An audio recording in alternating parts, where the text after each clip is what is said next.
রাত 8টার সময় আমার বেবিটা নিয়ে আইসি হসপিটালে আইজিএমে। তো আসার পর আমি গাড়িটা রাখছিলাম ফার্স্টের সামনে। তো আমার এখান থেকে যে গাড়িটা এখানে রাখার লিগে এখানে গাড়িটা রাখলাম, একটা সেটা আমি পরে গেছি গা। তো ঘন্টা 2 ঘন্টা পরে আমি যখন নামলাম তখন যে গাড়িটা এই অবস্থা, এটার মধ্যে টাকা আছিল, আবুল স্বর্ণের হারা ছিল, সব লয়ে গেছে গা। আচ্ছা, মানে কত টাকা আছে? টাকা 30,000 টাকা ছিল। আর হসপিটালে নিয়ে সবাই তো টাকা নিয়ে না, কোন সময় কী হয় না হয়, সেই প্রিপারেশনে আমিও আসলাম। আজকে আসে আমার এই অবস্থা। মানে আয়া কি দেখছেন? আর এই যে গাড়ি সেম কন্ডিশনে গাড়িটা আছে, মানে কি কি ভাঙছে?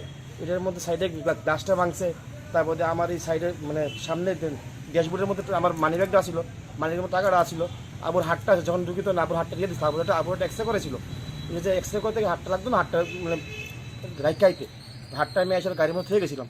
মাঝখানে আমি একবার আইছিলামও এই 1-1.5 ঘন্টা আগে, তখনও গাড়িটা ঠিকই আসছিল। যখন আমি হাটটা রাখি তখনও গাড়ি ঠিকই আসছিল। এটা এখন থেকে প্রায় মানে 1-1.5 ঘন্টার মধ্যে যাওয়া আবার হয়েছে।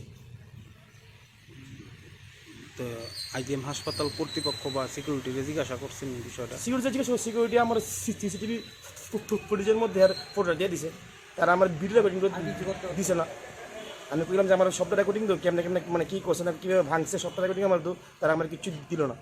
তারা জাস্ট আমার হেয়ার ফটোটা দিয়ে দিছে, জাস্ট ফটো দিন আর কিছু অন্য লোক হইব না।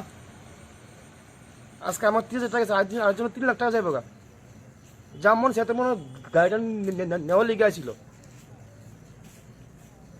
কবে ভর্তি করাইছিলেন? এই তো 8টার সময় ভর্তি করেছি আমি আমার বাচ্চার। কি হয়েছিল? হেয়ার শ্বাসটানের প্রবলেম। তো পুলিশরে জানাইছেন বিষয়টা? হ্যাঁ, আমি ওয়েস্ট পিএসে কল করছি। ওয়েস্ট পিএসে একটা অন্য একটা তার একটা ব্যাপার নেই, সেটা একটু বিজি আছে। তারা কইছে আমরা কিছুক্ষণ পরে আইতেছি। তো এখন তারাও ওয়েস্ট পিএস তো কেউ আইছে না। কি নাম আপনার? আমার নাম জয়দীপ সাহা, বাড়ি? বিশালগড়।